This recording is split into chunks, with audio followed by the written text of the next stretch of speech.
Hey, this is Jason with Simius Business, and we're going to make the Baboon card for Gibbon Take.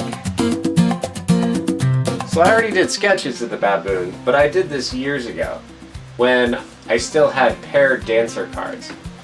And I also didn't realize it at the time, but I based my design kind of on Rafiki from The Lion King, which I then learned isn't a baboon at all. It's a mandrill.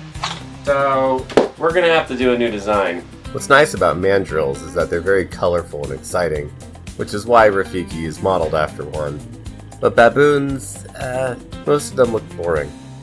So I did some research and I found this one called a gelada baboon. Very colorful and interesting, and I think perfect for this card.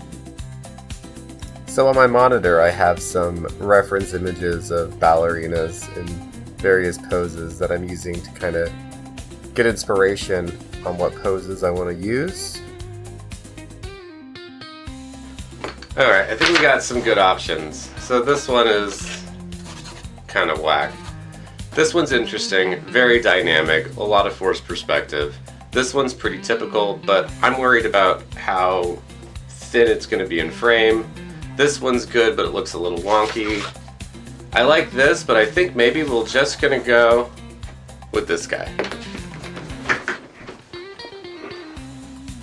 So in my process, I start by doing these rough gesture sketches. You'll see quickly I'll realize the proportion is a little bit wrong, so I'll do selections and move. Then I'll drop to another layer and I'll do some more line work, really keeping it rough, but I'm starting to nail down the shapes that I want, the way I want the feet to look, exactly what position I want the hands and stuff to be in. And now I'm ready to lay in my final line work. So here, as you can see, I go through and I draw my nice clean lines. Well, they're a little bit rough in some places, but I'm doing this clean line on a new layer, moving around, tracing over what I have and filling it out. Oh, and then here's where I realize that the hands are actually backwards, left and right, right is left, so I had to drop in a new layer and started doing some more detailed sketches about what I want the hands to look like, give them some real shape. And then I come back in on top and I do more line work, fleshing it out, giving her some really nice, clean looking hands. Here I kind of wing some new ruffles on the skirt as I go, figure out my tail, and then start working out the feet. I don't discover it until I'm done with this, but I gave her 2 left feet. I'll fix it before the final. Now I'm going through and I'm adding cleaner line work. So I go through with a brush and with an eraser, and I'm just tightening it up and giving some nice sharp points, filling in some gaps, reworking a few small details. I basically have to go over everything I've done with a second pass, make sure that I get these nice sharp lines, nice clean flowing line work.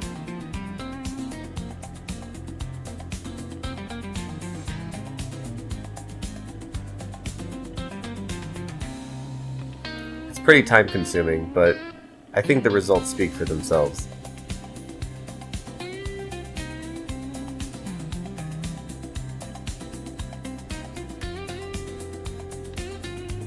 Alright, now I drop in some reference of a gelada baboon so I can get the colors right.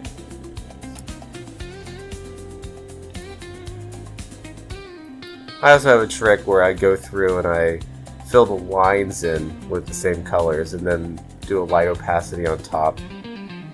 This fixes it so I don't have this really ugly contrast.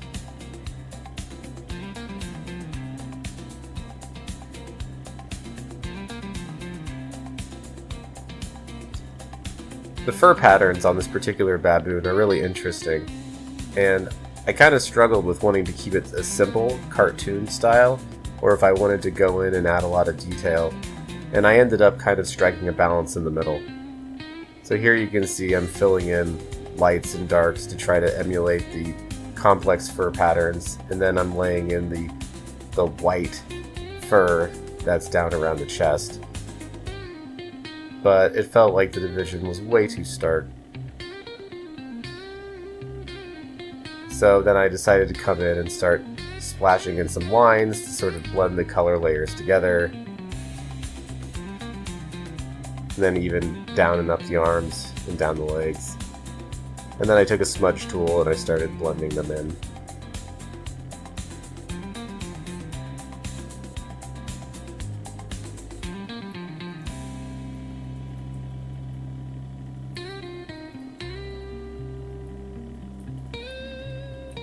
And now I started my shadow and lighting process. So I typically use a couple layers. I have a cast shadow layer, which I'm sort of working on right now. And then I have a shaping shadow layer, which I'll come in and do next.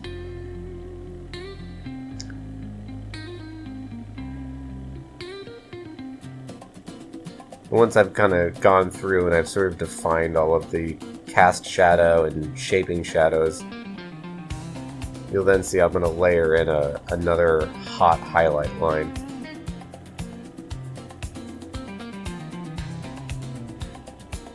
Basically to give everything some depth and dimension. The hard part is tracing over all the little bits of fur.